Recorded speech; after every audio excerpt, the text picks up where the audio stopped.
the Muslims have never been a threat. No bomb-carrying Muslim or Al-Qaedista can do something against the nuclear weapons that the United States have. I mean, and all this talk in Europe about, you know, the Muslim craze, that the Muslims are invading Europe. Only 3% of Europe is Muslim. So, I mean, to talk about majority, to talk about, if you're talking, I don't know, thousands of years down the line maybe, but not today, not when there's only 3%. That's not what we're being told, but these are the numbers of people. So again, the Muslims have never been a threat. It's just a question of needing to keep them weak, needing to persuade the white population of Europe, the United States, and Canada that there is an agenda, that we have the right cause to go in and take what's theirs, because unless we do this, these people are going to kill us.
The United Nations has always been the tool of the global lead that were created by the same people who around the world.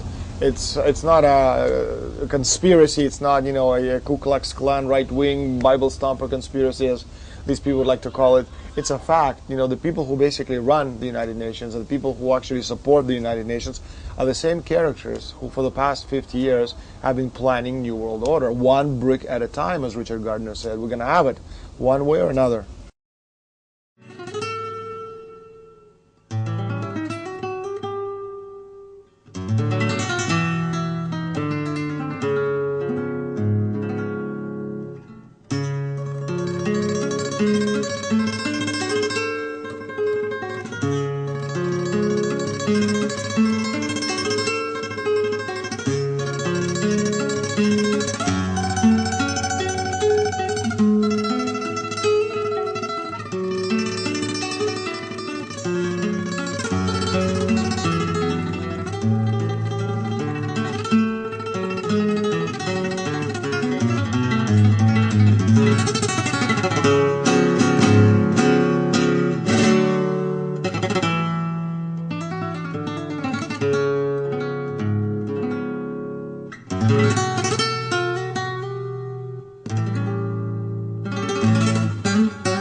I mean, just as Noam Chomsky does as well. You know, Noam Chomsky was responsible for the IPS in the 1960s, the nihilistic movement. But the idea of Chomsky, again, the fact that it's a dead giveaway, the fact that Chomsky cannot, 6 years after the fact, get his brain around the fact that the United States government was wholesalely involved in 11 September, I think should tell people that there's something wrong with Noam Chomsky and his perception of reality.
The man responsible for loans for shares, the man responsible for destroying Russia in 1990.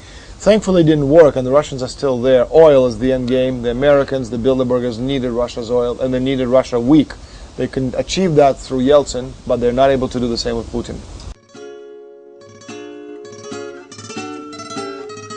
I'm not pro-Putin. I'm not anti-Putin. I think he's doing what he's supposed to do. He just, wants what's Russian is for Russia.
If wars are not effective, depleted uranium is far less effective.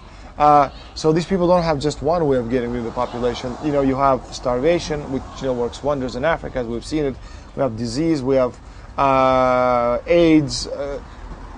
They're very ingenious in how they want to do this, and they're using every available means and media to reduce the population. But I think all of that pales in comparison, beginning with depleted uranium and ending with wars, to what we're going to see and suffer when the peak oil really sets.